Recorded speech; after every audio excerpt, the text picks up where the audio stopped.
So this is question 2A. Now, if you really want to do the tutorial in a very good way, so though you have actually solved your quizzes and so on, but if you again take blank pages and so on, so that every time I show you a question, you write down the answer, pause my lecture, write down the answer and then compare. So this will be a very good practice. Then just before the midterm, you won't have to do it again, isn't it? That once you have already practiced it, then once you have done it in quiz 1, now you do this question again. Of course, if mentally in your mind you already know the answer very clearly, then just listen to the video. But otherwise, you can pause and quickly write the answers on a blank sheet of paper. And once you think your answer is very correct, then you unpause my lecture and listen to the rest. So then it will be a very strong practice. Now, what I have written before the full answer is that automobile engine parts are subjected to high stresses, high temperatures, and high fatigue load, which is repeated or cyclic load. These are important things, that the stresses are high, the temperatures are high, and the fatigue loading is there, right? Because engine parts are there.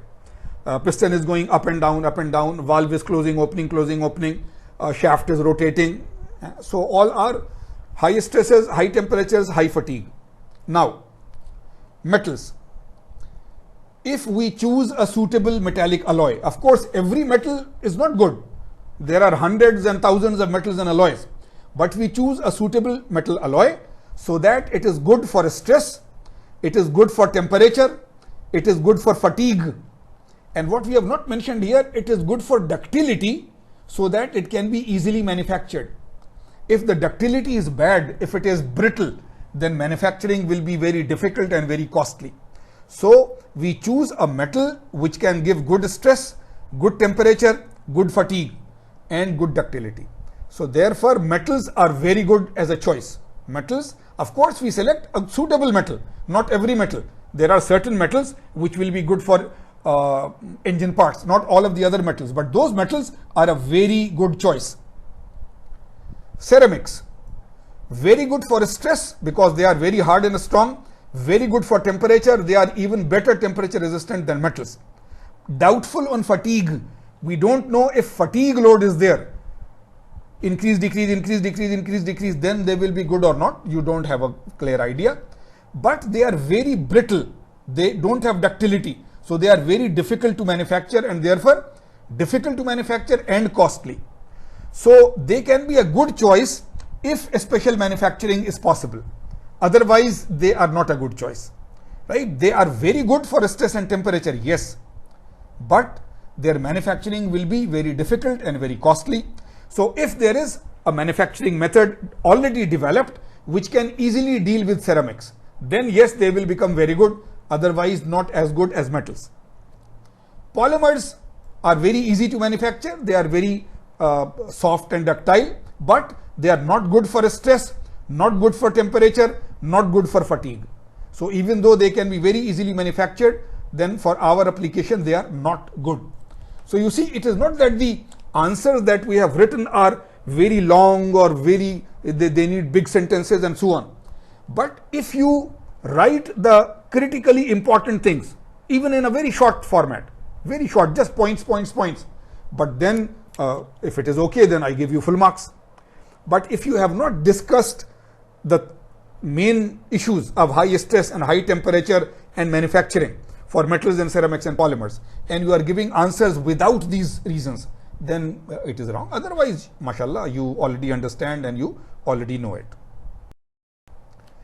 Let us go to the second part of question 2 in quiz 1. It was a small numerical problem which is shown here.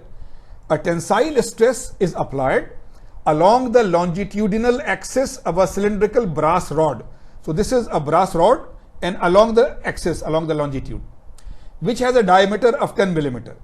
Determine the magnitude of the load required to produce a change in diameter of 2.5 into 10 raised to minus 3 millimeter. This is minus 10 raised to minus 3 if the deformation is entirely elastic. Values of elastic modulus and Poisson's ratio for brass are 97 gigapascal and 0.34 respectively. So once again, please take a pen and pencil, even though you have solved it earlier. If you are 100% sure that no, I don't need any practice on this one, I am totally good, then okay, listen, continue. Otherwise, pause my lecture and do it again. It is a very good practice. This was done say 3 weeks, 4 weeks ago. Now you do it again, and all your steps, if they are right, then you have a lot of confidence that you will be correct. So if you are listening, then you have already solved it now. Okay, now. So what I always tell you, whenever there is a numerical, read it carefully and note down the data.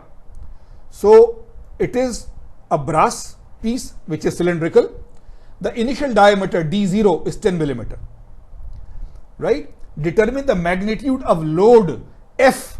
F is unknown, not a stress. F is unknown. And a change in diameter, not a final dia. Not a final dia. If this is D0 and the final dia is D1 or DF, whatever you call it, then this is not DF. This is delta D, change in dia. So the DF is this plus this, right? So this is D0, this is delta D. And this is great that all the deformation is purely elastic. It does not go into plastic at all. And of course, these values are given. Elastic modulus, Young's modulus, capital E is 97 gigapascal, and Poisson's ratio nu is 0.34. Now, when you want to find the force, right? Then when you want to find the force, how do you find the force? A stress is defined as force per unit area, right? A stress is defined as force per unit area. Area you can find. So to find force, you should find the stress. You should find the stress. So I am going backwards. I always go to what is asked. Asked is that what is the force? For force, we need a stress, right? Now, a stress sigma is equal to F upon A, but F is already unknown. So you need another equation for sigma, stress. Do you know another equation?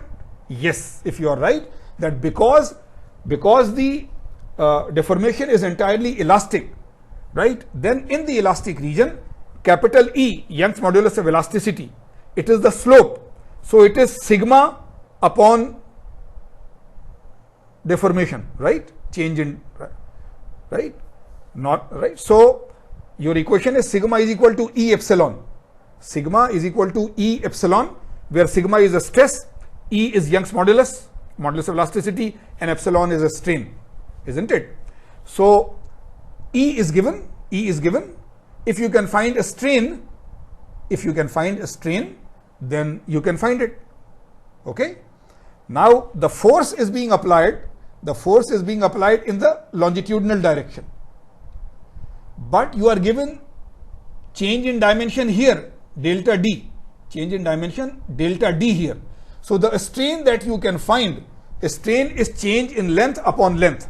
So if it is along the axis, if it is longitudinal, then it will be change in length upon original length. If it is in the diameter region, then it will be change in diameter upon original diameter. It is the same definition because this dia is a length, isn't it? So change in length delta D upon D naught, this will be the strain in this direction. And both of them are given. Change in D is given and original D is given. So you can find the strain in this direction. But force you have to find in that direction. So therefore you have to find the strain in that direction also. So now you understand why Poisson's ratio is given. What is the definition of Poisson's ratio? Nu. Nu is equal to, there is a minus sign, but it is a strain in one direction divided by a strain in the other direction, isn't it? It is the strain in this direction divided by a strain in this direction. So one strain you have found, value of nu is given, right, 0.34. So the other strain can now be found, right? So you find the strain in this direction, and then using Poisson's ratio, you find the strain in the direction of the force. So now, yes, you have the strain in this direction. Once you have the strain in this direction, then sigma is equal to E epsilon. So now epsilon in this direction is known. Therefore, stress in this direction is known. Once stress is known, then sigma is equal to F upon A, right? And A means pi by 4 d square, right? A means pi by 4 d square. A is the area, isn't it? So now you can do all the things, right? So I was mentally taking you through it. This is not a difficult problem, but you write down the data, you see what I have to find out, and then you have access to the formula sheet and tables. Remember, I have uploaded from the beginning a formula sheet for the whole course, chapter 1, chapter 3, chapter 6, and so on. So the formula sheet is there, and even some property tables are there. And you have signed an honor statement, honor, your honor, that with all honesty I am saying that during all quizzes and exams, the only thing I will use is the formula sheet. I will not go to the internet, I will not look into the book, I will not look into the notes, I will not discuss with any friend. This is your honor, and honor is a big major thing that, you see, this is the biggest thing that a person has. But the formula sheet is there, right? So you find out what you have to find out here, what is the unknown.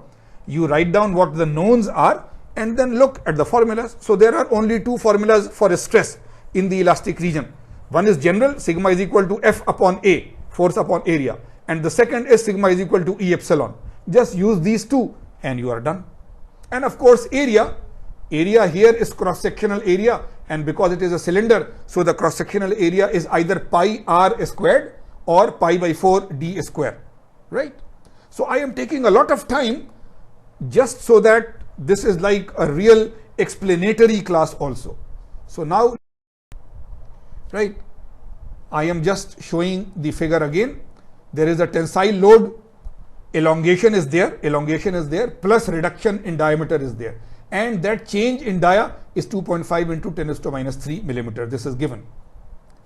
So now the change in dia in this direction, if we are calling it x, right? If we are calling it x, it is delta d upon d naught. Delta d is given, d naught is given. So this is the value. This is the value in millimeters. If I am using, right? But it does not matter because it is a strain. So a strain is meter per meter, millimeter per meter, unit is not important, right? And the minus sign is there that if the length is increasing, the dia is decreasing. So that minus sign only means that it is a decrease in the dia. So you have found the strain in the diameter direction. Now we know that, right, nu is equal to epsilon x upon epsilon z, isn't it? So therefore you use that. If this is your z, x was here, so epsilon z is epsilon x upon nu, and that minus sign is again there because it is in the definition, because again a strain in one direction where it is length is increasing, a strain in the other direction length is decreasing, so the minus sign is there. That is why this initial minus sign was important. So minus will become plus, right? There is a minus sign and this strain is already minus, so this minus and that minus will become plus, but this strain is known and Poisson's ratio is known. So in the longitudinal direction, in the direction of application of the force, the strain is now this. You have the value. And now, of course, the strain is there. So stress, right? So you know that sigma is equal to E epsilon.